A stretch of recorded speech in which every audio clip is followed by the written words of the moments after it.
چاند بھی نرالا ہے، چاندنی نرالی ہے، چاند بھی نرالا ہے، چاندنی نرالی ہے، عائشہ کے آنگن کی روشنی نرالی ہے۔ ایک خلیفہ اول، ایک خلیفہ ثانی، ایک خلیفہ اول، ایک خلیفہ ثانی، مصطفیٰ سے دونوں کی دوستی مثالی ہے، مصطفیٰ سے دونوں کی دوستی مثالی ہے، جو کی روٹیاں کھانا، لیٹنا چٹائی پر، جو کی روٹیاں کھانا، لیٹنا چٹائی پر، لیٹنا چٹائی پر، سرور دو عالم کی زندگی نرالی ہے، سرور دو عالم کی زندگی نرالی ہے۔ محترم سامعین و مکرم حاضرین، ہم اور آپ ایک بار اللہ کے پیارے، اللہ کے دلارے، سارے نبیوں کے افسر، خاتم الانبیاء حضرت محمد رسول اللہ صلی اللہ علیہ وسلم کی ذات پر درود پاک پیش کرے، خلوص کے ساتھ، محبت کے ساتھ۔ اللہم صلی علی محمد وعلی آل محمد کما صلیت علی ابراہیم وعلی آل ابراہیم انکا حمید مجید۔ اللہم بارک علی محمد وعلی آل محمد کما بارکت علی ابراہیم وعلی آل ابراہیم انکا حمید مجید۔ معزز سامعین و نوجوانان اسلام، اللہ رب العالمین کا بہت بڑا فضل، کرم، احسان ہوا کہ اس نے ہمیں اور آپ کو جمعہ کی نماز کے لیے اپنے در پر بلایا، مسجد میں بلایا، وہ مسجد جس کے بارے میں ہمارے اور آپ کے آقا، آقائے نامدار، مدینے کے تاجدار حضرت محمد رسول اللہ صلی اللہ علیہ وسلم نے فرمایا، دنیا میں جتنی بھی مسجدیں ہیں یہ سب جنت کی کیاری ہے۔ کیا ہے بھائی؟ جنت کی کیاری ہے۔ اللہ ہمیں اور آپ کو اپنی جنت کے کیاری میں بلایا، کچھ اللہ کا، اللہ کی پاکی، رسول اللہ صلی اللہ علیہ وسلم کی تعریف کرنے، اس کے دربار میں سر بسجود ہونے کے لیے ہم سب کو جمع فرمایا۔ اللہ تعالیٰ سے دعا ہے کہ اللہ تبارک و تعالیٰ ہم سب کو اپنی بارگاہ میں بار بار سجدہ ریز ہو کر اس کے آگے اپنی حاجت، اپنی مشکل بیان کرنے کی توفیق نصیب فرمائے۔ قرآن مقدس کی ایک چھوٹی سی آیت تلاوت کی ہے، سورہ دہر کی، هل أتى على الإنسان حين من الدهر لم يكن شيئا مذكورا۔ اس آیت کے اندر اللہ تبارک و تعالی نے انسان کی حقیقت کو بیان کیا، انسان کی حقیقت کو بتایا کہ اے انسان تو کیا تھا، تو کیا تھا، اس کی حقیقت کو اللہ تبارک و تعالیٰ اس چھوٹے سے سورے کے اندر مکمل بیان فرما دیا۔ اللہ تبارک و تعالیٰ جب انسان کو اس دنیا میں روانہ فرماتا ہے تو محترم دوستو، انسان کا دور 3 طریقے سے گزرتا ہے، 3 دور پاتا ہے، 3 مراحل کو طے کرتا ہے انسان۔ ایک تو بچپن کے دور کو گزارتا ہے۔ بچپن کا دور ایسا دور ہوتا ہے کہ اللہ تعالیٰ فرماتا ہے، اے انسان، جب تو ماں کے پیٹ میں تھا تو ہم نے تیرے ہاتھ بھی بنائے، تیرے آنکھ بھی بنائے، تیرے چھوٹے چھوٹے اٹڑیاں بھی بنائے، اور ہم نے تیرے پاؤں بھی بنائے، کان بھی بنائے، زبان بھی بنائے، منہ بھی بنائے، سونگھنے کے لیے ناک بھی بنایا، سوچنے کے لیے دماغ بھی بنایا۔ لیکن اے انسان، جب تو اس دنیا کے اندر آیا تھا، جب تو دنیا میں قدم رکھا تھا، میں اپنی جلال کی قسم کھاتا ہوں، اپنی ربوبیت کا قسم کھاتا ہوں کہ تو اتنا مجبور تھا، اتنا لاچار تھا، اتنا بے بس تھا۔ محترم دوستو، فرماتے ہیں تیرے جسم کے اندر منہ بھی تھا لیکن دانے چبانے کے لیے دانت نہیں تھے، تیرے جسم میں ہاتھ بھی تھا لیکن تو اس ہاتھ سے کچھ پکڑ نہیں سکتا تھا، تیرے جسم کے اندر پیر بھی تھا لیکن تو کھڑا بھی نہیں ہو سکتا تھا، اور تو اتنا مجبور تھا، اتنا لاچار تھا اور اتنا بے بس تھا کہ محترم دوستو، کہ جب تو اس دنیا کے اندر آیا، اگر ہم ایک عورت کو تیری ماں کے روپ میں کھڑا نہ کرتے، تیرے لیے ایک ماں کے روپ میں اس عورت کو نہ بھیجتے، محترم دوستو، تو پیخانہ کرتا، تو رات میں پیخانہ اور پیشاب کر دیتا تھا، بستر میں روتا تھا، تو پیشاب صاف نہیں کر سکتا تھا، پخانہ صاف نہیں کر سکتا تھا، لیکن ہم نے تیرے ماں کے دل میں ایسی محبت ڈالی، ایسی الفت ڈالی کہ وہ ماں تیری گندگی کو دور کرتی ہے، تمہارے پیشاب کو دور کرتی ہے اور تجھے سوکھے جگہ پر سلاتی ہے۔ میں اپنی ربوبیت کی قسم کھاتا ہوں، اگر میں تمہارے ماں کے دل کے اندر تمہاری محبت نہ ڈالتا، خدا کی قسم صبح تک تمہارے جسم سے بدبو آنے لگتے، اور اسی پر بس نہیں ہوتا بلکہ تیرے جسم میں کیڑے پڑ جاتے۔ اے انسان، تو کہاں کھو گیا؟ کیا خیال کر رہا ہے تو؟ یہ دور انسان کا گزرتا ہے، بچپن کا دور گزرتا ہے۔ اس سے پہلے کا دور فرمایا کہ تمہارا تو نام و نشان بھی نہیں تھا، تمہارا تو وجود بھی نہیں تھا، ہم تو تجھے ہواؤں میں، پتوں میں، جانوروں میں، چاولوں میں، گیہوں کے اندر، مٹر کے اندر، ساگ پات کے اندر، ذرات کے اندر بکھیر کر کے رکھ دیا تھا، اور جب تمہارے ماں باپ ایک دوسرے کو پسند کرتے ہیں، میاں بیوی کا شکل اختیار کرتے ہیں، میاں بیوی بن جاتے ہیں، اور جب وہ لوگ کھانا کھاتے ہیں، چاول کھاتے ہیں، مٹن چکن کھاتے ہیں، پانی پیتے ہیں، دودھ اور ساگ اور پات کھاتے ہیں، تو ان تمام چیزوں سے میں خون بناتا ہوں، اور اس خون کے 70 قطروں سے میں ایک منی کا قطرہ بناتا ہوں، اور پھر اس ماں باپ کے دلوں کے اندر میں ایک جذبات کو پیدا کرتا ہوں، اور وہ جذبات جب ماں باپ کے دلوں میں امڑ کر کے آتا ہے تو پھر یہ ماں باپ اپنے خواہشات کو پورا کرتے ہیں، اور اس خواہشات میں ہم اس نطفے کو ہم ماں کے رحم میں ڈالتے ہیں، اور پھر اس رحم کے اندر ہزاروں کروڑوں کیڑوں کے اندر ایک کیڑا کو ہم نے انتخاب دیا ہے، اور اس کیڑے سے میں نے تجھ کو پیدا کیا ہے، فرمایا۔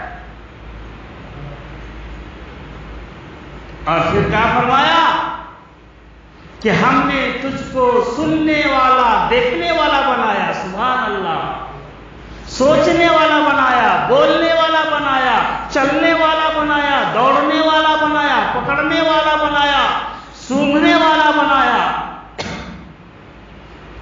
اسی لیے تو کہا فَتَبَارَكَ اللَّهُ أَحْسَنُ الْخَالِقِينَ۔ جب انسان اپنی پیدائش پر غور کرتا ہے، دوسرے کو دیکھتا ہے، تو انسان نہیں، انسان کا ضمیر پکارتا ہے، کہتا ہے فَتَبَارَكَ اللَّهُ أَحْسَنُ الْخَالِقِينَ۔ وہ کاریگر کیسا ہوگا، وہ قدرت والا کیسا ہوگا کہ جس نے اتنا خوبصورت ایک منی کے قطرے سے، ناپاک قطرے سے، ذلیل پانی سے، اچھلتے ہوئے پانی سے ایسا خوبصورت، ایسا حسین، ایسا جمیل، ایسا چلنے والا، ایسا پھرنے والا، ایسا سننے والا، ایسا بولنے والا بنا دیا کہ انسان اللہ کی تعریف کر اٹھتا ہے فَتَبَارَكَ اللَّهُ أَحْسَنُ الْخَالِقِينَ، کہ بڑا بابرکت ہے پیدا کرنے والا وہ رب جس نے ہم سب کو اتنا خوبصورت بنایا۔ گزشتہ جمعہ میں نے آپ سے کہا تھا کہ ایک ایسا نوجوان جس کو اللہ تبارک و تعالی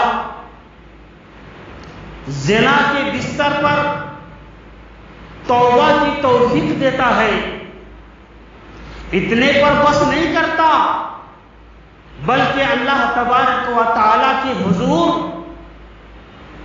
جب وہ نوجوان خالق سمجھ کر، مالک سمجھ کر، ربار اور غفار سمجھ کر، رحمان اور رحیم سمجھ کر اس کے حضور توبہ کرتا ہے، اپنے ضمیر کو جھجوڑتا ہے، تو اللہ تعالیٰ اس کے توبہ ہی کو قبول نہیں کرتے بلکہ اللہ تبارک و تعالیٰ اسے اپنا دوست بنا لیتے ہیں، اللہ تعالیٰ اسے اپنا ولی بنا لیتے ہیں۔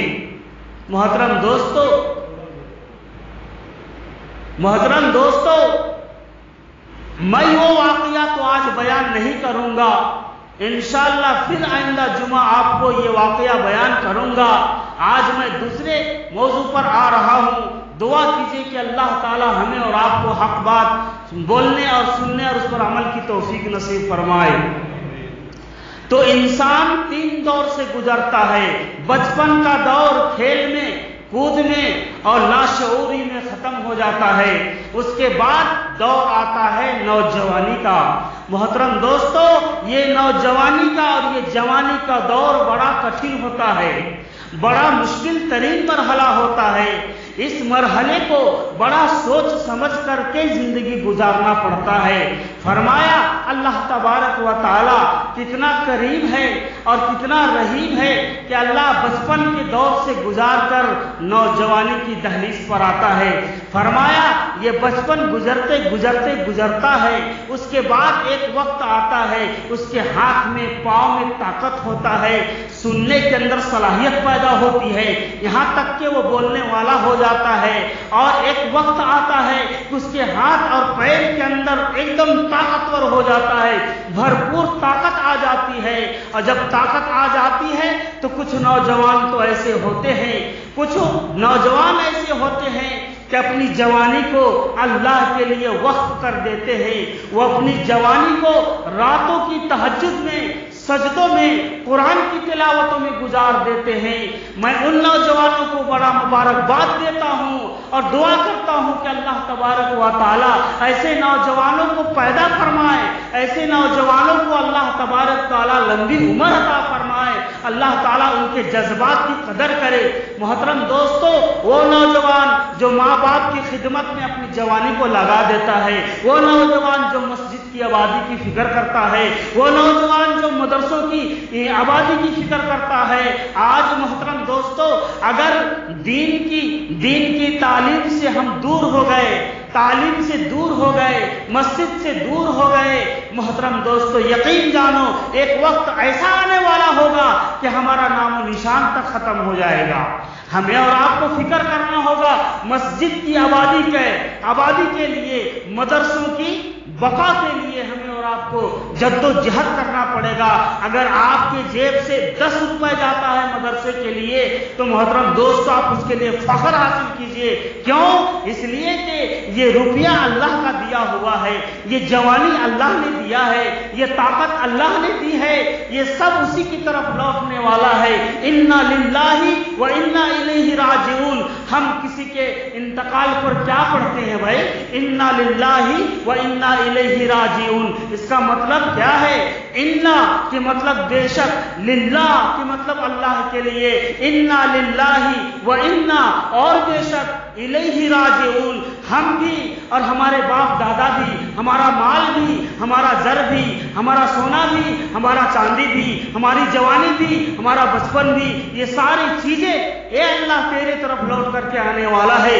انا للہ و انا الیہ راجعون کا مطلب یہی ہے کہ ہم بھی آنے والے ہیں، ہمارے باپ دادا بھی آنے والے ہیں، اور ہمارا مال و زر سب آنے والا ہے تیرے طرف اے اللہ. اس کا مطلب یہی ہوتا ہے.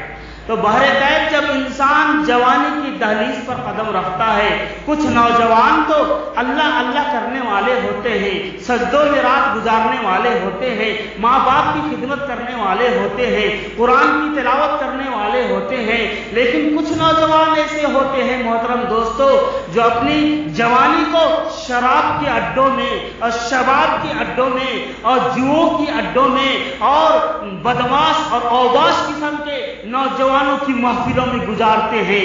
محترم دوستو ایسے نوجوانوں کی آج کے دور میں کمی نہیں ہے. آج آپ نظر اٹھا کر کے دیکھیں گے تو پتہ چلے گا کہ آج ہمارے نوجوان شراب کے اڈوں میں نظر آتے ہیں، ویشیا خانوں میں نظر آتے ہیں، جوؤں کے اڈوں میں نظر آتے ہیں. محترم دوستو آقا انعامدار حضرت محمد رسول اللہ صلی اللہ علیہ وسلم کے دور میں بھی جب شراب کی حرمت لازم نہیں ہوئی تھی، حرام قرار نہیں دیا گیا تھا، جب شراب حلال تھا، اس وقت صحابہ کرام رضی اللہ عنہم اجمعین بھی شراب پیتے تھے. لیکن محترم دوستو جو ہی شراب کی حرمت آ گئی، شراب کو حرام قرار دے دیا گیا، آقا مدنی حضرت محمد رسول اللہ صلی اللہ علیہ وسلم نے شراب کو حرام کا اعلان کر دیا. محترم دوستو آج بھی تاریخ کے اوراق بھرے پڑے ہوئے ہیں، احادیث گواہ ہے، قرآن گواہ ہے، ہزاروں بزرگ گواہ ہیں. وہ اس بات کا اعتراف کرتے ہیں کہ ہاں جب مدینے کے اندر شراب کی حرمت کا اعلان کیا گیا، صحابہ کرام نے 100 سال کی شراب کو، 50 سال کے شراب کو مدینے کے اندر بہا دیا. اور جب بہا دیا تو جس طرح سے نالے بہتے ہیں اسی طرح شراب کے نالے بہنے لگے.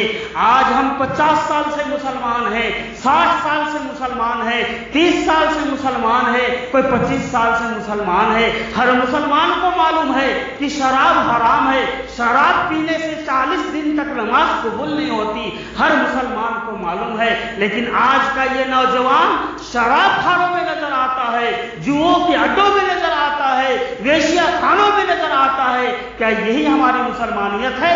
کچھ تو شریف ماں باپ ہوتے ہیں، شرافت کے مارے، شرمندگی کے مارے اپنا سر اٹھا کر نہیں چلتے. کچھ نوجوانوں نے تو اپنے ماں باپ کو شرمندگی کا زندگی گزارنے پر مجبور کر دیا. محترم دوستو بہتوں کے ماں باپ کو ہم نے دیکھا ہے پولیس اسٹیشنوں کے چوکھٹ پر بیٹھے بیٹھے سر جھکائے جھکائے سو جا رہے ہیں، کوئی جیلوں کے چکر کاٹ رہے ہیں، کوئی کورٹ اور کچہری کے چکر کاٹ رہے ہیں. کیوں؟ اس لیے محترم دوستو کہ ان لوگوں نے دین سے دوری اختیار کر لیا، علماء سے دوری اختیار کر لیا اور قرآن سے دوری اختیار کر لیا. اللہ تبارک و تعالی روزانہ ایک مؤذن کو مقرر کر دیا. کیا مؤذن پکارتا ہے؟ حی علی الصلاۃ، حی علی الفلاح. اے دنیا والو کدھر دنیا میں کامیابی ڈھونڈتے ہو؟ دنیا میں کامیابی نہیں ملنے والی. تمہارا مؤذن روزانہ تجھے 5 بار صدا دیتا ہے اور 5 بار یہی پکارتا ہے حی علی الصلاۃ، حی علی الفلاح. کامیابی یہاں ہے میرے بھائی، کامیابی دنیا میں نہیں ہے. اللہ تعالی ہمیں اور آپ کو اس صدا کو دل سے سننے کی توفیق نصیب فرمائے. بہتوں کے ماں باپ کو ہم نے دیکھا کہ وہ رات بھر پریشان نظر آتے ہیں، ان کی آنکھوں سے نیند حرام ہو جاتی ہے. کیوں؟ اس لیے کہ بیٹا رات بھر غائب ہے،